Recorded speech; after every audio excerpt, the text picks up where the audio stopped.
For the first 4 days this week, we've looked at the story of Noah and the rainbow that appears in chapter 9 as a sign of God's covenant with all creation, and Noah and his descendants are a part of that.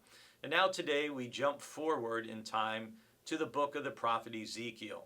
Ezekiel was a prophet and priest in the 6th century before Christ, and the focus of his ministry was during the time of the exile after Jerusalem had been captured and destroyed, and the citizens of Judah had been carried off as spoils of war, if you will, to Babylon, and to also prevent a revolt or a rebellion against the power of the Babylonians. And so Ezekiel has the difficult job of ministering to these hopeless, helpless, defeated, grieving people. And in Ezekiel chapter 1, and you're invited to read Ezekiel chapter 1, he has this ecstatic spiritual experience where he encounters the glory of the Lord. And so he describes that vision, this throne chariot vision.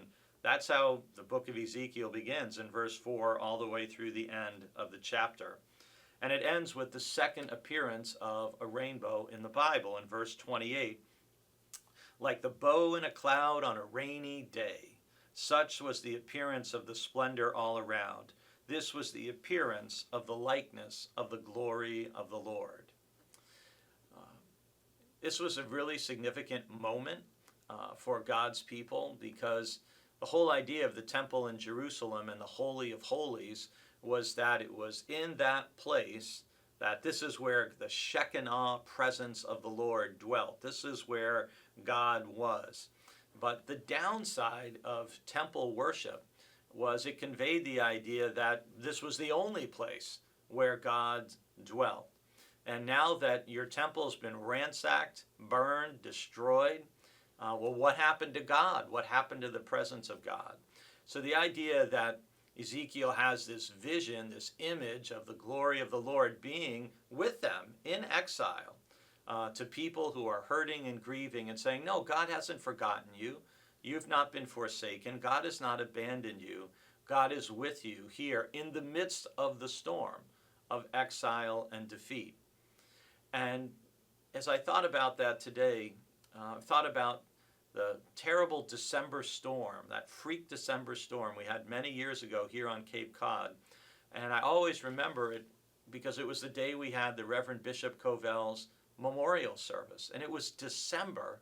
And yet when Elizabeth Covell and I were walking out of the church under the portico out to the parking lot, we were stunned to see a rainbow, which obviously was highly unusual in December. And yet it was a beautiful sign, a beautiful remembrance, even in the midst of grief and loss. And that's what is the case for Ezekiel and the exiles.